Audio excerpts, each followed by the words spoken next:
Hello everyone, thank you all for being here. It's great to be back in Surrey on the first day of advanced polls to talk about what a re-elected Liberal government will do to help young people get ahead. As you all know, before getting into politics, I was a high school teacher. And I remember how hard my students worked at the time to get into the college or university of their choice. That's what those last years of high school are all about for countless people across the country. It's the last big push to reach an important milestone. After all that hard work, students should be excited to head off to school. But for many young Canadians, that's just not the case. Between tuition, textbooks, rent, and bills, they have a lot more on their mind than getting good grades. They have to get a loan. In many cases, they have to find a job. They need an affordable place to live, and if you go to school in a city like Vancouver, that's much more difficult to do. On sait que les étudiants ont énormément de pression en ce moment. Notre parti libéral croit que ça fait partie du rôle du gouvernement de soutenir les gens qui sont aux études. That's why, during our first mandate, we took important steps to make post-secondary education more accessible and more affordable. We increased student grants by 50%. We made it so that no new grad has to start repaying their loan until they're making at least $25,000. We changed the rules for people on EI so they can go back to school without losing their benefits, and we cut interest rates on student loans. We're off to a great start, but we know we need to do more. These days, you need a college diploma or a university degree just to apply for many of the well-paying middle-class jobs that are out there. Education has never been more important, yet we keep hearing about students who have to drop out because they simply cannot afford it. Conservative politicians would like us to believe that the answer to this problem is more cuts and more austerity measures. In fact, they think that's the answer to everything. They don't seem to know the difference between spending and investing. I think that's a big mistake, especially when it comes to young people. Because when you invest in students, you're making sure Canada's middle class remains strong and growing. Les jeunes devraient passer la majorité de leur temps à étudier et à penser à ce qu'ils veulent faire dans la vie. Et surtout, ils devraient pouvoir profiter un peu de ces années précieuses qui passent trop vite. So here's what a Liberal government will do to help students with tuition costs and student debt. We'll start by further increasing student grants by 40%. These grants help students from low and middle income families cover the costs of their studies. When you combine this new change with increases made during our first mandate, the maximum Canada student grant will be $4,200 a year. For comparison's sake, under the old Conservative government, the maximum Canada student grant was just $2,000 a year. We will also do more to alleviate the financial pressures facing grads that often get in the way of young people joining the middle class. When you graduate, you should be focused on finding the right career path for you. But right now, too many people can't afford to explore their options. They'll take the first job they can get because they have to start paying off their student loans as quickly as possible.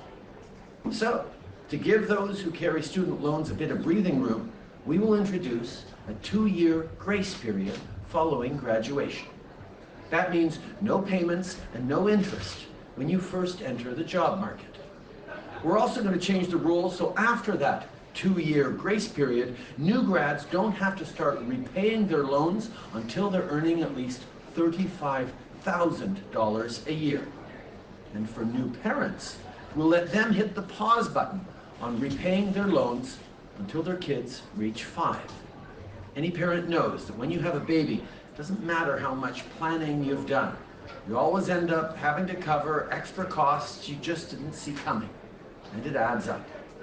That's enough to worry about. You don't need to be thinking about paying off your student debt on top of everything else. Et finalement, pour aider les jeunes Canadiens avec leurs dépenses quotidiennes comme le loyer et les factures de cellulaire, un gouvernement libéral réélu fera deux choses. We're going to cut cell phone bills by 25% in the next 2 years, and we're going to expand the first-time homebuyer incentive. We launched the incentive last spring which provides Canadians with up to 10% off the purchase price of their first home. It was a big step in the right direction, but we know a lot of middle-class folks, especially young people, are still struggling to find housing in places like the Lower Mainland. So, a re-elected Liberal government will give more help to those living in the Greater Vancouver area by increasing the value of a qualifying home under the incentive program from approximately $500,000 to nearly $800,000. Now these days, the Conservatives talk a big game about making life more affordable for Canadians. But let's not forget that they voted against the first-time homebuyer incentive when they had the chance. Under a Liberal government, we will continue to invest in families while finding new, innovative solutions to the challenges facing the middle class and people working hard to join it. Because at the end of the day, politics is about people. It's about you. And you deserve a government that fights for you and with you. Today, advance polls open. And as Canadians cast their ballots, they have an important choice to make. Will we go back to the failed policies of the past, or will we continue to move forward? That's the choice. It's that clear, and it's that important. I'm for moving forward. For students, for recent grads, for new parents, for everyone. Merci beaucoup. Mr. Trudeau, John Iveson, National Post. Central banks around the world are cutting rates to fears of a global recession. You've been criticised for having deficits that are quite large. Do you think that on balance might be a good thing if there is a slowdown because it might act as stimulus? We made a very different choice than Conservatives in this election as we did in the last election. We know that investing in Canadians, investing in young people, investing in their education, as we're announcing here today, investing in young families and parents, investing in our seniors, supporting families with investments in infrastructure right across the country is actually the way to grow the economy, is the way to build resilience when the world is facing challenging times, by making sure we're giving people every opportunity to reach their full potentials. Conservatives propose cuts. Indeed, we just found out why. Andrew Scheer waited until the Friday night of a long weekend before finally releasing his platform. It's because it includes $53 billion in cuts. Cuts that will be even deeper than those Ontarians are going through with the Ford government. So our decision to invest in people has actually delivered for Canadians. Over 1 million new jobs created, most of them full-time, and we've lifted 900,000 people out of poverty. And that's the choice facing Canadians right now. Do we continue to invest in people and grow the economy? Or do we go back to cuts and austerity the way Stephen Harper used to do, the way Doug Ford and Jason Kenney are doing right now? Nous avons fait un choix très différent des conservateurs. Nous avons choisi d'investir dans les familles, dans les jeunes, dans les étudiants, dans les aînés, dans les travailleurs. Et ça a fonctionné. On a vu 1 million d'emplois créés à travers le pays, la plupart à temps plein, et on a vu 900 000 Canadiens sortis de la pauvreté. Le contraste est clair avec les conservateurs qui veulent couper, et on comprend maintenant pourquoi les conservateurs ne voulaient pas partager leur cadre financier avant un vendredi soir d'une longue fin de semaine, parce qu'ils offrent 53 milliards de dollars en coupure aux services sur lesquels les Canadiens comptent et un retour à l'austérité des années Harper. Donc le choix auquel les gens font face est extrêmement important dans ces élections. Est-ce qu'on continue d'investir dans les gens, de créer de la croissance en investissant, ou est-ce qu'on retourne aux coupures et à l'austérité? Mr. Trudeau. Sorry, Mr. Trudeau, if we do go into recession, will you be prepared to go further into deficit? We've made responsible decisions around investing because we understand how important fiscal responsibility is. We are keeping the size of our debt decreasing as a ratio of the size of our GDP, and at the same time, we have among the best balance sheets in the G7. There are only 2 countries that have AAA ratings by the top credit agencies, Canada and Germany in the G7. We know we have a responsible plan that has demonstrated growth that works for everyone, but we recognize there is more to do. And that choice of going ahead with $53 billion in cuts from the Conservatives, or investments in families, in students, in seniors, is the choice facing Canadians in a week. Monsieur Trudeau, je veux vous entendre, Monsieur Trudeau, sur les moyens avancés par les conservateurs, c'est-à-dire pour revenir à l'équilibre budgétaire en 5 ans, et donc retarder certaines dépenses en infrastructure, éliminer des coûts de fonctionnement dans l'appareil gouvernemental. Ils veulent aller chercher des revenus dans la lutte contre l'évasion fiscale. N'y a-t-il pas, d'après vous, des mesures valides là-dedans pour assurer peut-être plus de certitude si l'économie devait ralentir? Ça fait des semaines et des semaines qu'on est en campagne électorale. Ça fait des semaines que nous avions partagé notre cadre financier, notre plateforme. Les conservateurs ont attendu jusqu'à la dernière minute pour essayer de partager leur plateforme en catimini, parce qu'ils ne veulent pas que les gens voient à quel point ces 53 milliards de dollars de coupures qui vont infliger sur les Canadiens. Nous allons regarder attentivement où ils comptent couper, et je pense que les Canadiens aussi vont regarder attentivement toutes les coupures et l'austérité que nous offre ce Parti conservateur, et c'est donc important pour les Canadiens de faire le bon choix. Est-ce qu'on continue à investir et créer de la croissance en sortant les gens de la pauvreté et en créant des emplois? Ou est-ce qu'on retourne aux coupures dans les services et à l'austérité des années Harper? I think we've seen very clearly that Conservatives are proposing $53 billion worth of cuts, deeper cuts than even Doug Ford is putting forward. And that's why they waited until Friday night of a long weekend at the end of the election before sharing with Canadians their plan to cut services. The choice couldn't be clearer in this election. Do we continue to move forward on a plan that invests and grows the economy by helping people, by creating jobs and lifting people out of poverty? Or do we go back to the kinds of cuts and austerity that Stephen Harper inflicted on Canadians for 10 years? Hier, vous avez dit que vous n'imposeriez jamais un pipeline au Québec. Est-ce donc dire que le Québec a un droit de veto? Il n'y a pas d'acceptabilité sociale pour un oléoduc au Québec. On l'a constaté, et nous n'allons jamais imposer un pipeline au Québec. C'est le plan d'Andrew Scheer d'imposer un pipeline au Québec. We've seen that there is no public acceptability, no social acceptability for a pipeline in Quebec, and it is Andrew Scheer's plan to impose a pipeline in Quebec, not the Liberals' plan. Mr. Trudeau, you said last night during the French debate that you were okay with Quebec having the right to impose a Quebec values test in the selection process for immigrants.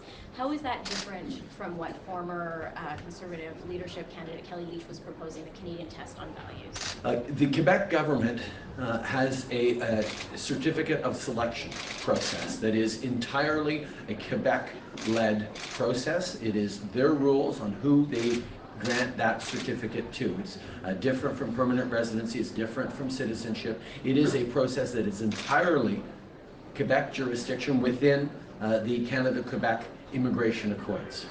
They have the right to move forward on whatever criteria they want for that certificate of selection. It is within their responsibility. Okay. Le Québec a, dû aux accords sur l'immigration entre le Canada et le Québec, un contrôle sur comment ils veulent partager, comment ils veulent livrer les certificats de sélection.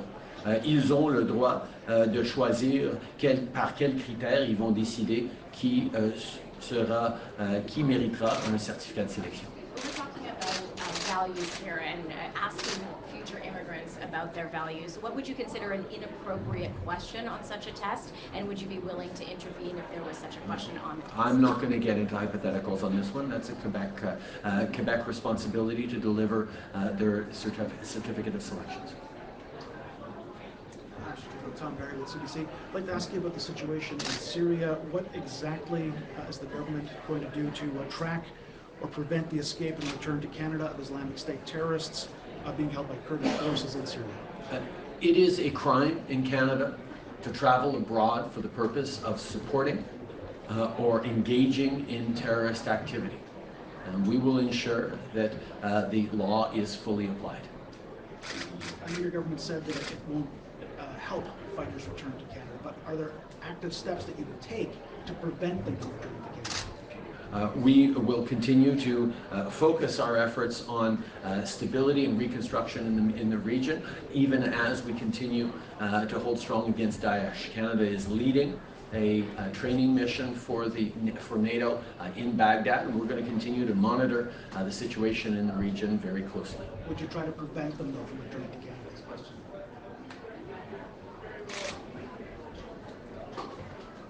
Sir, you just a moment ago said that there's no social acceptability for a pipeline in Quebec, and you, for that reason, you will not impose a pipeline on the province. But here we've seen a lot of opposition to Trans Mountain. Why is it different? Why is the government willing to impose a pipeline on BC and not Quebec? We worked with the government at the time to move forward with the Trans Mountain pipeline expansion. On s'est avancé avec le gouvernement provincial pour créer l'expansion de l'oléoduc Trans Mountain. And so it doesn't matter what this current government thinks, it's because of the previous negotiations. I have had many excellent conversations with Premier Horgan on the kinds of investments that we can make together to fight climate change, to grow the economy, to help British Columbians, and I look forward to continuing to work with Premier Horgan as a strong ally as we create opportunities for people and fight climate change. Abigail Beeman, Global News. Since the Conservative platform was released, your party has been critical specifically on infrastructure cuts, and I'm wondering if you can square that with the criticism your government has faced about spending a lot on infrastructure but not actually making those projects happen. I think it is quite evident to Canadians right across the country, but particularly in areas where there are Conservative provincial premiers, that those Conservatives have been dragging their heels on investments in infrastructure. Here in British Columbia, where we have a great relationship with Premier Horgan, we've been able to move forward hand in glove on infrastructure investments, making a huge difference across the Lower Mainland, right across the province. But in a number of provinces with Conservative premiers, they don't believe in investing in infrastructure. They don't believe in investing for the future. So we will continue to work, as necessary, directly with municipalities as a way of delivering the much needed infrastructure Canadians need right across the country, even when Conservative politicians, as they always do, offer cuts instead of investments. Tonight you're making your second stop in Burnaby South. You made your major climate announcement there. I'm wondering what message you're sending to NDP leader Jagmeet Singh. I am happy to be out across the country, happy to be back in the Lower Mainland, happy to be talking with Canadians right across the country about the important choice they have to make. Do we go back to the Harper approach with $53 billion of cuts announced in secret on a Friday night before a long weekend at the end of the campaign? Or do we keep moving forward on a plan to fight climate change, to strengthen gun control, to invest in families and make life more affordable for the middle class and those working hard to join it? Andrew Scheer's platform proposes cuts in taxes for the wealthiest. We're going to keep investing in the middle class and people working hard to join it. Michelle Zilio with the Globe and Mail. Why have you only been to Alberta once during this election campaign? I am happy to be out across the country. I was pleased to get to every single province in the first 10 days of the campaign, and over the last 10 days of the campaign, I will continue to make it out to as many communities as possible to highlight the contrast between a vision of Conservative premiers like Jason Kenney and Doug Ford and what Andrew Scheer proposes of $53 billion worth of cuts for people, and our plan to keep investing because it's what's working. It's what's working to lift people out of poverty, including 300,000 kids. It's what's working to see over 1 million new jobs created by Canadians, most of them full-time. And it's working to put in place the first real climate change plan in action that this country has ever seen. Are you concerned that this single visit to the province of Alberta will play into the criticisms that you are ignoring the province? I'm continuing to engage right across the country, and Albertans know that we are serious about moving forward responsibly in fighting climate change and growing the economy. And there is a tremendous negativity out there from conservative premiers like Jason Kenney, and we're going to stay positive and offer not cuts and austerity, but investments that both fight climate change and build a stronger future for Canadians. That's the choice Canadians are facing. Your candidate in Vancouver Granville, not that far from here, is in a very tight race against Jody Wilson-Raybould. That's one of the communities you haven't been to yet. Are you avoiding that riding so you don't remind people of the SNC Lavalin affair? We have a very big country with 338 ridings right across the country. I'm always pleased to get out to as many of them as possible and talk with Canadians directly about the choice they're facing in this election.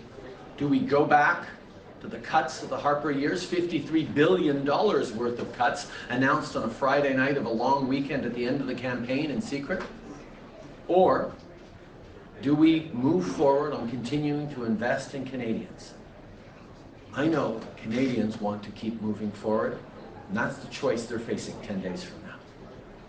Hi, Mr. Trudeau. Most of the polls are not giving a clear mandate to any of the party. So in case if your government comes in minority this time, then with which party will you take the initiative to tie up? I know that Canadians are going to be gathering with their families this weekend at Thanksgiving and reflecting on the future of our country, reflecting on the important choice that they're facing. Are we going to continue to fight climate change? Are we going to continue to invest in families, in students, in seniors, in infrastructure that's going to grow the economy and help lift people out of poverty?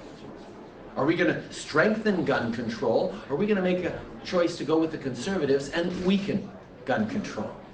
I know families across the country will be having that conversation this weekend, and it's an important one. Do we choose forward, or do we go back to the Harper years? Well, what is going to be your preference in going with any other party? My preference is to have a strong, clear mandate that will allow us to stand up to those conservative premiers from the Rockies to the Bay of Fundy who don't think we should be acting on climate change, who think cuts to services that Canadians rely on is the way to grow the economy, and continue to give tax breaks to the wealthiest instead of support to people who need them. The choice Canadians are facing is a really big one. And I know they're going to be talking with friends and families this weekend over turkey and family dinners and reflecting on whether we continue to move forward as a country or whether we go back to the failed approach of the Harper years. Last question, Leader Justin. I'm Jackie Bramlin from the Vancouver Sun. You have just talked about raising the amount, the support for first-time home buyers so that they can qualify with $800,000. Can you talk about how you came up with that and what the rationale is when that program has been criticized for, in fact, putting young people at risk because they're going to be in over their heads, particularly if the mortgage rates and interest rates go up. And given my colleague John Addison's concerns about the economy and all of our concerns about the economy in the future, does this not put them more at risk at being underwater in mortgages as things go forward? We know that buying their first home is one of the most important decisions that young people will make. And we also know that right across the country, it is more and more difficult for young people to be able to buy their first home. That is why we created the first-time home buyers incentive that gives up to 10% of the value of your home in a tax-free upfront payment that will allow you to lower your monthly mortgage payments and afford to buy your home sooner. We brought in this in the 2019 budget, and it is already looked at extremely favorably as a concrete measure that will help families right across the country. But we heard very clearly that in certain areas, like the GTA, like the Greater Vancouver area, like Victoria, housing prices are so high that we needed to raise the amount of qualifying, the price of qualifying homes. That's why your homes up to $800,000 will be available under this program. This is a program that will tangibly help young people be able to afford their first home, which, as we know, will serve them to build equity throughout their lives and have more confidence in their future and in their career paths. Are you not concerned at all, though, that you're putting them at risk because they're getting in on other debts should those mortgage rates go up? We made significant moves in making sure that affordability for housing is something that is important. We've moved forward in ways that have ensured that people can afford their homes, but we're also going to give them more money up front so that they can afford the home that is right for them. That's what Canadians expect, and that's, again, another example of the contrast people are facing in this election, the choice. Do we go with a government that is going to continue to invest in them and move forward, or do we go back to the Harper years? That's the question Canadians are asking themselves. Merci tout le monde.